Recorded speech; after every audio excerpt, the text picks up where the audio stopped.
Asesiad Syml, Canllaw cam wrth gam. Mae cyllid a thollau ei fawrhydu yn anfon hysbysiad o asesiad syml atoch am y rhesymau canlynol. Mae arnoch dreth incwm nad oes modd ei didynnu o'ch incwm yn automatig neu fod arnoch 2,000 neu fwy i CThEF. Mae hysbysiad o asesiad syml PA302 yn rhoi gwybod i chi yn union beth sydd angen i chi ei wneud. Mae'r hysbysiad yn rhoi gwybod i chi faint o dreth sydd arnoch a pham, erbyn pryd y mae'n rhaid i chi dalu'r treth, sut i'w thalu, a'r hyn i'w wneud os ydych yn anghytuno ar asesiad.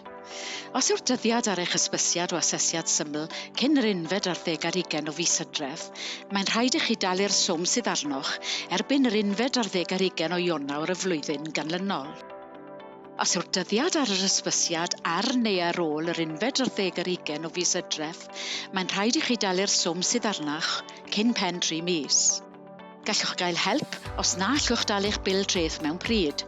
Chwiliwch am Difficulty Paying HMRC ar gov.uk ac yna dewis yr opsiwn Cymraeg. Gallwch dalu'ch asesiad syml drwy'r dulliau canlynol, ar-lein neu drwy ap CThEF, trosglwyddiad banc neu drwy siec. Os nad ydych yn cytuno ag asesiad syml CThEF, mae gennych 60 diwrnod i'w gystynnu. Gallwch wneud hyn drwy'r dulliau canlynol.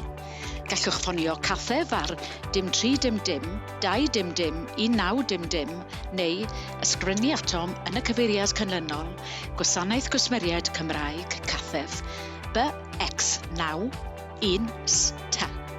Yna, bydd CThEF yn edrych ar eich asesiad eto ac yn penderfynu a ddylai gael ei ddiwygio, ei dynnu nôl neu i adael heb unrhyw newidiadau. Bydd CThEF yn ysgrifennu atoch i esbonio'r penderfyniad.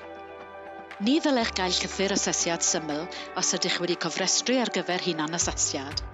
Os byddwch yn cael llythyr asesiad syml, bydd angen i chi ffonio Gwasanaeth Gwsmeriaid Cymraeg CThEF ar 0300 200 1900 i gael yr asesiad syml wedi dynnu nôl.